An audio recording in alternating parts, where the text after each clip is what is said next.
Signs of hope are spreading across the nation, but the story behind them is heartbreaking.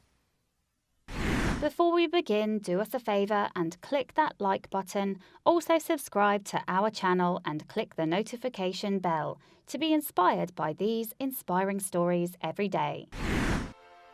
A lot of us have a habit of thinking that the cosmos is sending us a message through the signs we read on our way somewhere.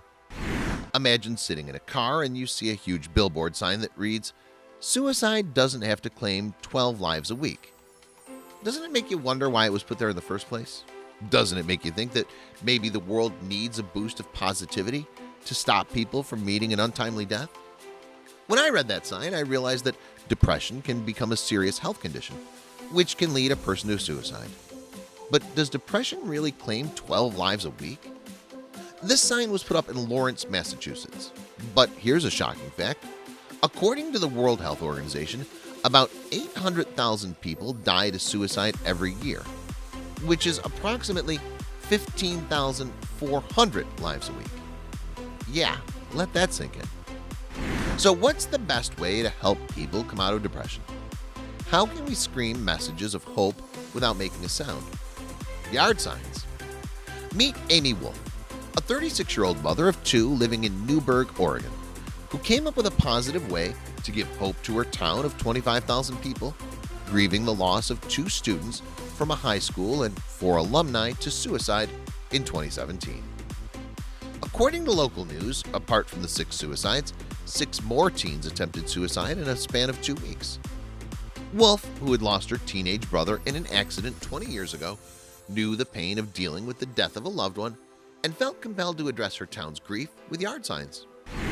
Wolf requested a friend, who was also a graphic designer, to design 20 simple yard signs with messages of hope printed on both sides in bold black letters. Once the signs were printed, Wolf, her husband, and 2 young daughters set out on a stealth mission to plant them anywhere and everywhere around Newberg.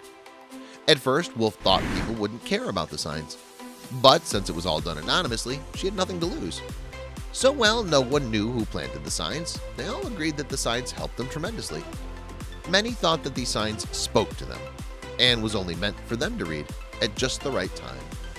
When Wolf saw the overwhelmingly positive reaction to her signs, she decided to step forward and spread hope publicly. Within a week, Wolf received 750 orders for new yard signs, and what started as a happy mistake soon became a global movement called the Don't Give Up movement. Newberg's yard signs have morphed into temporary tattoos, wristbands, pencils, decals, stamps, pins, and postcards, and are all being sold at cost price.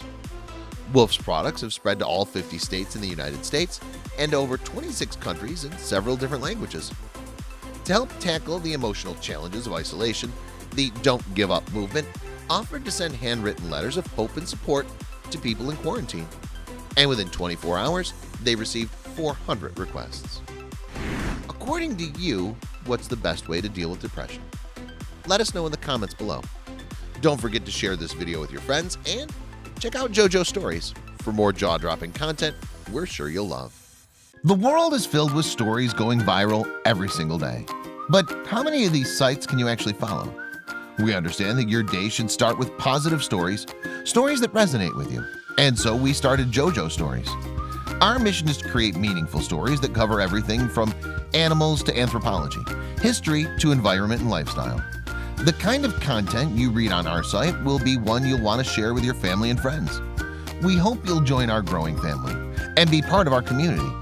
Welcome to JoJo Stories, jojostories.com.